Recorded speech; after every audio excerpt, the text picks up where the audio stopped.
Welcome to the WION podcast, where we explore fascinating stories and ideas from various fields. In this episode, we explore why Tehran views US bases in Qatar, Bahrain, and Iraq as priority targets, revealing how geography, short missile flight times, and the logic of saturation strikes shape escalation risks in a potential conflict. Udeid is the largest US military installation in the Middle East and serves as the forward headquarters for US Central Command. It functions as the nerve center for all American air operations and surveillance across the region. Iran views this facility as a high-priority target because disabling it would severely hamper US command and control capabilities. Its location just southwest of Doha places it well within the range of Iran's vast ballistic missile arsenal. Bahrain hosts the headquarters of the US Navy's Fifth Fleet, which is responsible for patrolling the Persian Gulf and Red Sea. This base is essential for securing global oil shipping lanes and maintaining maritime superiority against Iranian naval forces. A strike here would not only challenge US naval dominance, but also threaten the flow of energy through the Strait of Hormuz. The island's close proximity to Iran makes it vulnerable to short-range missiles and drone swarms. Located in western Iraq, Al-Assad Air Base has historically been a focal point for tensions and was targeted by Iranian missiles in 2020. It houses US troops and critical assets used for counter-terrorism operations and regional stability. Its position on the ground in Iraq makes it accessible to Iran-backed militias, increasing the risk of ground assaults and drone attacks. For Tehran, striking this base serves as a direct message to Washington regarding its presence on Iraq's soil. Tehran possesses the largest ballistic missile arsenal in the Middle East, with specific variants designed to reach US bases in the Gulf.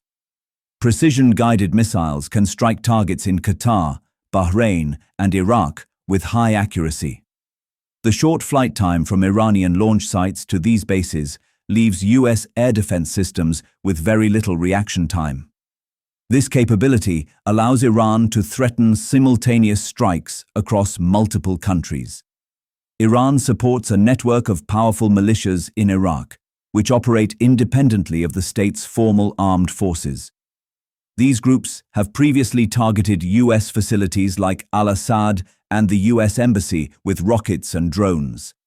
Their proximity to US bases allows for frequent, low-level harassment that can escalate into major attacks without a direct launch from Iranian soil.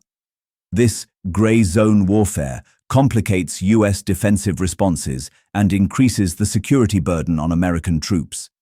Attacking bases in Qatar and Bahrain would have immediate repercussions beyond military damage, potentially destabilizing global energy markets. These host nations are key economic partners, and conflict on their soil could disrupt the export of liquefied natural gas and oil. Iran creates leverage by threatening these hubs, knowing that the economic cost of a war would be felt globally. This strategy aims to fracture the alliance between the US and its Gulf partners.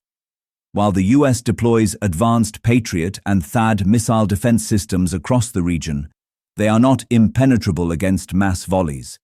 A saturation attack involving hundreds of missiles and drones could overwhelm these defensive shields. The geographic concentration of US assets in Qatar and Bahrain creates a target-rich environment for Iranian planners. This vulnerability forces the US to constantly reassess the safety of its forward-deployed forces. Thanks for tuning into this incredible story. If this episode resonated with you, don't forget to hit the like and subscribe button for more captivating stories to come. Stay tuned.